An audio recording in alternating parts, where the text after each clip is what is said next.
കഴിഞ്ഞ വീഡിയോയിൽ നമ്മൾ പറഞ്ഞിട്ടുണ്ടായിരുന്നു ക്രാഷ് കാർഡ് സെറ്റ് ചെയ്തുകൊണ്ടിരിക്കുകയാണ് അതിന്റെ രണ്ടാമത്തെ ഭാഗം ഉണ്ടത്. സൈഡ് കിറ്റ് മൊത്തം ഊരിടുത്തതിന്റെ റീസൺ നമ്മൾ പറഞ്ഞിട്ടുണ്ടായിരുന്നു. കാരണം സൈഡിൽ വന്നൊരു ബോൾട്ട് നമുക്ക് കഴിക്കാൻ കിട്ടണില്ല. ഇനി രണ്ടാമത് വർഷാപ്പിൽ പോയിട്ട് അഴിച്ചെടുക്കണം.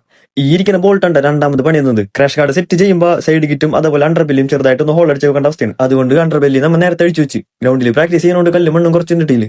ഇനിയിപ്പോ നേരെ വർഷാപ്പിൽ പോയിട്ട് ആ ഒരു ബോൾട്ട് അഴിച്ചെടുക്കണം. റിയാസ് പറയണത് ആ വർഷാപ്പ് സ്വന്തമായിട്ട് മേടിച്ചാലൊന്നും അതാവുമ്പോൾ ഇടക്കിട്ട് പോകണ്ടല്ലോ ബോൾട്ട് അയക്കാനായിട്ട്. ഈ പ്രാവശ്യം കുറ്റം പറയാനായിട്ട് കളമാരില്ലട്ടോ. ബോൾട്ടും കാര്യങ്ങളും നമ്മൾ അയച്ചെടുത്തിട്ടുണ്ട്. ഇനി നേരെ പോയിട്ട് സെറ്റ് ചെയ്യാം. മുൻപ് ഈ വണ്ടി ഉപയോഗിച്ച് ഒരു സ്ലൈം സ്ലൈഡർ സെറ്റ് ചെയ്തിട്ടുണ്ടായിരുന്നു. അതാണ് ഈ പട്ട കാണുന്നത്. ക്രാഷ് കാർഡിന്റെ സപ്പോർട്ട് വരുന്നത് പറഞ്ഞാൽ ഈ ഒരു സൈഡിൽ നിന്നും പിന്നെ ഈ അണ്ടർബെല്ലിയുടെ ഇടയിൽ കൂടി വരുന്നത്. ഒന്നില്ലെങ്കിൽ ഈ ഒരു പൊസിഷനിൽ ഹോൾ വരും, അല്ലാന്നുണ്ടെങ്കിൽ മോളി വരുന്ന കിറ്റിന്റെ പകുതിയായിട്ട് ഒരു ഹോൾ വരും. വർഷങ്ങൾക്ക് മുൻപേ അടിച്ചു വെച്ചാണ്ടാ ഇതുവരെ മാഞ്ഞോട്ടില്ല. അത്യാവശ്യം ടൂൾസുകൾ നമ്മുടെ കയ്യിലുള്ളതുകൊണ്ട് ചെറിയ ചെറിയ വർക്കുകൾ നമുക്ക് ചെയ്യാൻ പറ്റും.